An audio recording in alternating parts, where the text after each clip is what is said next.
انا لما اتكلم قلت باللي راح يكون مفتاح البطوله، يعني لان لما تكون في دوره مثل هذه لازم تعمل المستحيل باش ما تنهزمش المباراه الاولى، لان راح من الناحيه البسيكولوجيه تاثر عليك في المقابله الثانيه. ونظن باللي معظم الفرق اللي تفوز في المباراه الاولى عندها حظوظ كبيره باش تروح تكمل في بين الاول والثاني في المشوار. دونك لهذا نظن باللي فريق بلجيكا حتى ولو ان الكل يرشحوا كاحد من المرشحين، نظن ماشي حتى في المجموعه يعني باش يروح بعيد في هذه الكاس، ولكن حنا ثاني الضغط راح يكون على الفريق البلجيكي اكثر من الفريق الجزائري. دونك لذا الفريق الجزائري عنده طموح باش يكون الند لهذا الفريق، وان شاء الله اللاعبين واعيين ونظن باللي الكلمه الاخيره راح تكون فوق الميدان. Si on avait un problème avec le climat du Brésil, j'ai répondu comme ça fait, a parlé il y a 2 mois, que nous on est déjà habitués parce qu'avec l'Algérie on s'entraîne avec la chaleur, on joue avec la chaleur, donc on n'a pas de problème par rapport au climat. On sait qu'on a 3 matchs, il y a 9 points. C'est vrai que si on parle de la Belgique parce que c'est le premier match et parce qu'on ne va pas officiellement voir la Belgique évoluer. C'est vrai qu'après la Belgique, on aura le temps de revoir le match Corée-Russie. Et donc là, on aura à voir un peu l'évolution de cette déformation. C'est vrai que bon, le premier match maintenant de la Belgique, c'est un peu de l'inconnu. Mais nous, on est concentrés pour les 3 matchs. On sait que bon, pour passer, il faut faire 3 exploits. Il faut faire 3 exploits. C'est 3 finales différentes.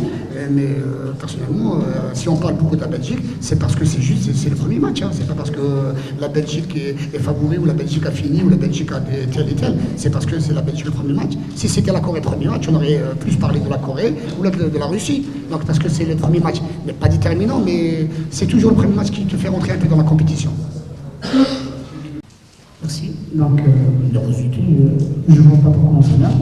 On prépare une compétition et c'est vraiment un rêve pour tout footballeur de jouer une Coupe du Monde. Et on y est, au Brésil en plus, donc je pense que tout le monde est content.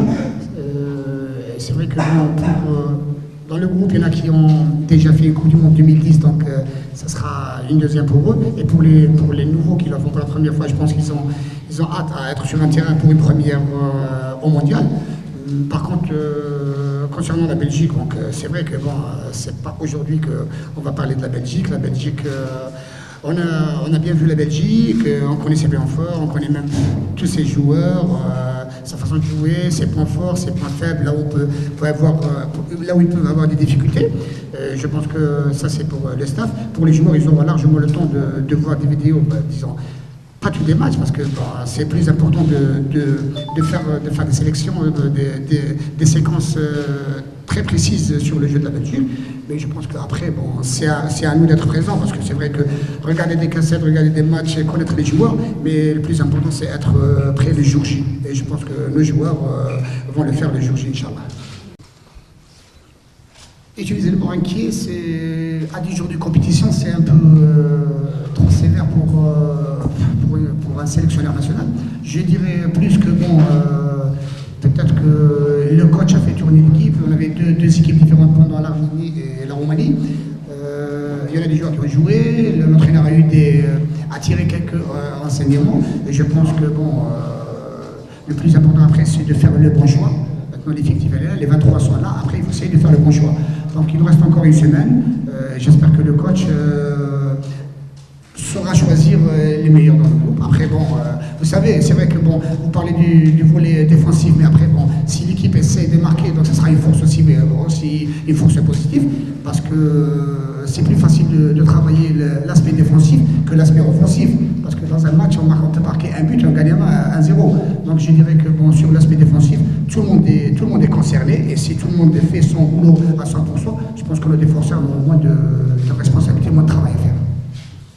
نظن باللي الفريق لازم في كرة القدم كاين مرحلتين، مرحلة هجوم ومرحلة دفاع، ونظن باللي في مرحلة الهجوم الكل معني بالأمر، ومرحلة الدفاع الكل معني بالأمر، لأن لو اللاعبين كل واحد ما يقومش بالعمل تاع حتى ما نقولش 100% ولكن 90% راح يكون ضغط على الدفاع، وراح نظن باللي الدفاع هو اللي يكون في قفص الاتهام.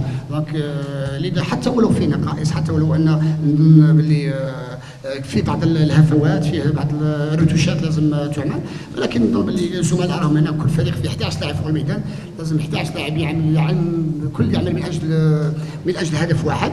ونظن كان اللاعبين كل واحد يكون في المستوى تاعه، راح العبء يكون قليل على الدفاع.